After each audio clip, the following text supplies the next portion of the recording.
ഇന്ന് തന്നെ ഡൗൺലോഡ് ചെയ്യൂ. കാണൂ നിങ്ങളുടെ ഫേവറേറ്റ് ഷോസ്. രാധമ്മയ്ക്കും വേണുവേട്ടനും എന്നോട് എതിരൊന്നും ഇല്ലെങ്കിൽ എന്റെ മകളെ നിങ്ങൾക്ക് ഇഷ്ടമാണെങ്കിൽ നമുക്ക് ഈ വിവാഹം ഒന്ന് നടത്തിക്കൂടെ? അല്ല, നിങ്ങളെന്താ ഒന്നും മിണ്ടാത്തെ?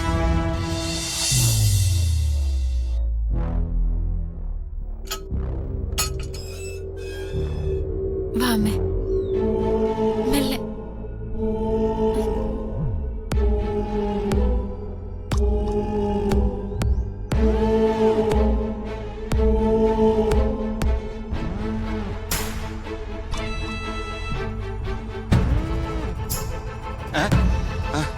അയ്യോ, എന്തു പറ്റി?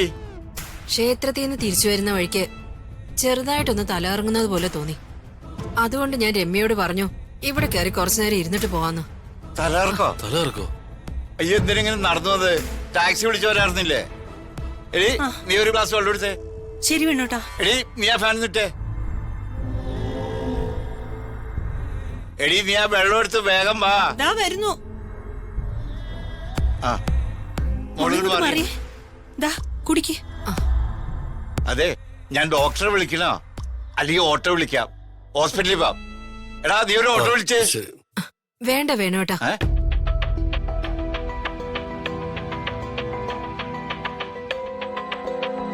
ഇത് മാറിക്കോളും.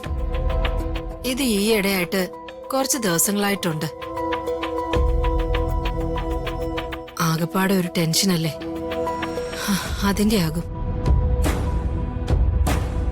രുക്മിണിക്ക് എന്തിനാ ആവശ്യമില്ലാത്ത ടെൻഷനൊക്കെ?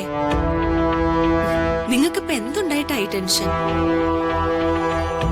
മോളെ, ഇതെന്തു പറ്റി? അത് രാധമ്മേ, അത് അവള് പറയില്ല. അവൾ അതിനെക്കുറിച്ച് ഒന്നും മിണ്ടില്ല.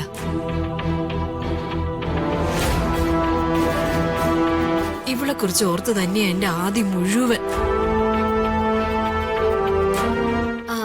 എന്താ രുക്മിണി ആന്റി, രമ്യയുടെ കാര്യത്തില് ആന്റിക്ക് എന്തിനാ ഇത്ര ടെൻഷൻ?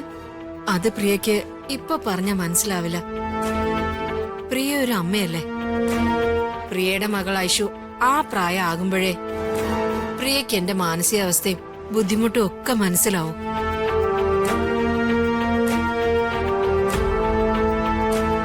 അമ്മ ഇപ്പൊ ഓക്കെ ആണെങ്കിൽ നമുക്ക് വീട്ടിലേക്ക് പോവാം.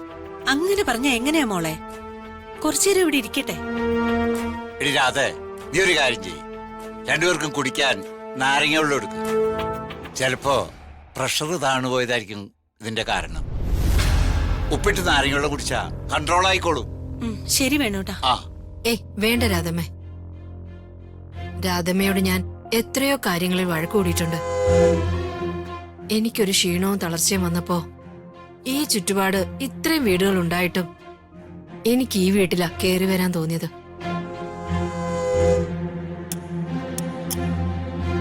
അത് നമ്മൾ രണ്ട് കുടുംബങ്ങൾ തമ്മിൽ എന്നോ ഉണ്ടായിരുന്ന ഒരു ആത്മബന്ധത്തിന്റെ നിഷ്കളങ്കമായ സ്നേഹം കൊണ്ടല്ലേ രാധമ്മേ?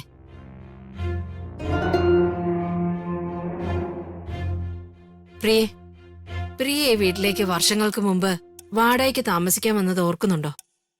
ആ, ഞാൻ ഓർക്കുന്നുണ്ട് ആന്റി. അന്ന് പ്രിയയുടെ വിവാഹമൊന്നും കഴിഞ്ഞിട്ടില്ല അല്ലേ? അതെ ആന്റി, ഇവിടെ വന്നതിന് ശേഷമല്ലേ എന്റെ വിവാഹമൊക്കെ നടന്നത്.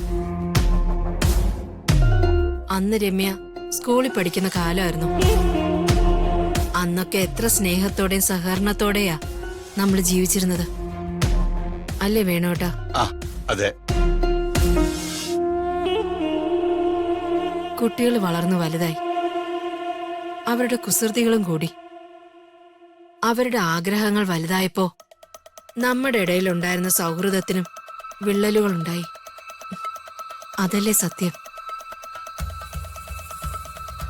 എനിക്കെന്തെങ്കിലും സംഭവിക്കുന്നതിന് മുമ്പ് എന്റെ മകളുടെ വിവാഹം ഒന്ന് നടന്നു കാണണമെന്ന് എനിക്ക് അതിയായ ആഗ്രഹമുണ്ട്.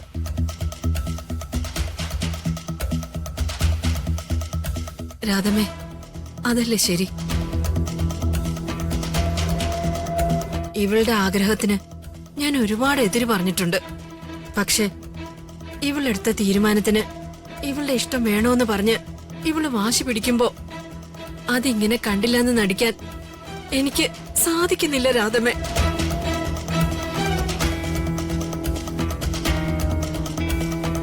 രാജുവിന്റെ ജീവിതത്തിൽ ഉണ്ടായതെല്ലാം എല്ലാവർക്കും അറിയാം. രാജുവിന് ഒരു പ്രത്യേക സാഹചര്യത്തില് വർമ്മ സാറിന്റെ മകൾ ഋതികയെ സംരക്ഷിക്കാനായിട്ട് രാജുവിന് അവളെ ഇവിടെ കൊണ്ടുവന്ന് നിർത്തേണ്ടി വന്നിട്ടുണ്ട്. ഞാനോർത്തത് ശരിക്കും രാജു ആ കുട്ടിയും തമ്മിൽ പ്രണയത്തിലാണെന്നാ. അതാ ഞാൻ ഇവളോട് രാജുവിനെ മറക്കാനും വേറെ വിവാഹം കഴിക്കാനായി നിർബന്ധിച്ചതും. ഇപ്പൊ അങ്ങനെയൊന്നും ഇല്ലാന്ന് നമുക്കെല്ലാവർക്കും മനസ്സിലായ സ്ഥിതിക്ക് നമ്മളായിട്ട് എന്തിനാ കുട്ടികളുടെ ഇഷ്ടത്തിന് എതിര് നിൽക്കുന്നത്? രാധമ്മയ്ക്കും വേണുവേട്ടനും എന്നോട് എതിരൊന്നും ഇല്ലെങ്കിൽ എന്റെ മകളെ നിങ്ങൾക്ക് ഇഷ്ടമാണെങ്കിൽ നമുക്ക് ഈ വിവാഹം ഒന്ന് നടത്തിക്കൂടെ? അല്ല, നിങ്ങളെന്താ ഒന്നും മിണ്ടാത്തെ? എന്റെ മകളെ നിങ്ങൾക്ക് ഇഷ്ടമല്ലാന്നുണ്ടോ? അയ്യോ, അങ്ങനെയല്ല രുക്മിണി. രമ്യ ഞങ്ങളുടെ മോളല്ലേ. ഞങ്ങള് ചെറുപ്പം തൊട്ട് രമ്യ അങ്ങനെയല്ലേ കണ്ടിട്ടുള്ളൂ. രുക്മിണി പറഞ്ഞ പോലെ രമ്യക്ക് രാജുവിനോടുള്ള ഇഷ്ടം രുക്മിണി അംഗീകരിക്കോ ഇല്ലയോന്നുള്ള പേടി ഞങ്ങൾക്കും ഉണ്ടായിരുന്നു. അല്ലാതെ രമ്യയോട് ഞങ്ങൾക്ക് ആർക്കും ഒരു പരിഭവവും ഇല്ല.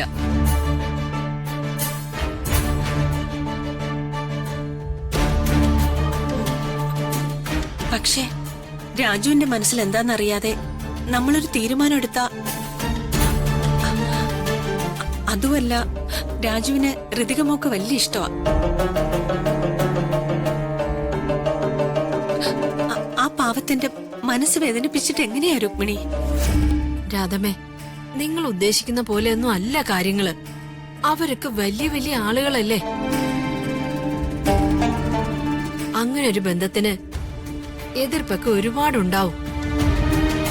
ആ എതിർപ്പൊക്കെ നാളെ രാജുവിന്റെ ജീവിതത്തിൽ വലിയ പ്രശ്നങ്ങളും ഉണ്ടാക്കും. ഒരു വലിയ പ്രശ്നത്തിലേക്ക് രാജുവിന്റെ ജീവിതം പോണോ? അതോ സന്തോഷകരവും സമാധാനപരമായ ജീവിതം രാജുവിന് ലഭിക്കണമെന്ന് നിങ്ങളൊന്ന് ആലോചിച്ച് ഒന്ന് തീരുമാനിക്കേ.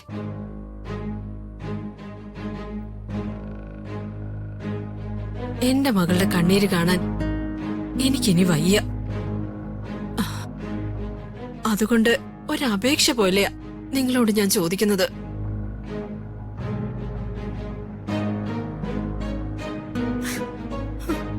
അയ്യോ രുക്മിണി, ഇങ്ങനെ കരയല്ലേ. എന്താ ഇങ്ങനെ കൊച്ചുകുട്ടികളെ പോലെ? രുക്മിണി കരഞ്ഞ ഞങ്ങൾക്കും വിഷമാവില്ലേ? മോളെ രമ്യേ, നീ ആ പ്രസാദം എടുത്ത് ഇവർക്ക് രണ്ടാൾക്കും കൊടുക്ക്. ക്ഷേത്രത്തിൽ നിന്ന് നമ്മളൊന്ന് കയറിയത് ഈ വീട്ടിലേക്കാ. അപ്പോ ക്ഷേത്രത്തിൽ കയറിയിട്ട് എവിടെയാണോ ആദ്യം കയറുന്നത് അവിടെ ഐശ്വര്യം വരുന്നതെന്ന് പറയാറ്.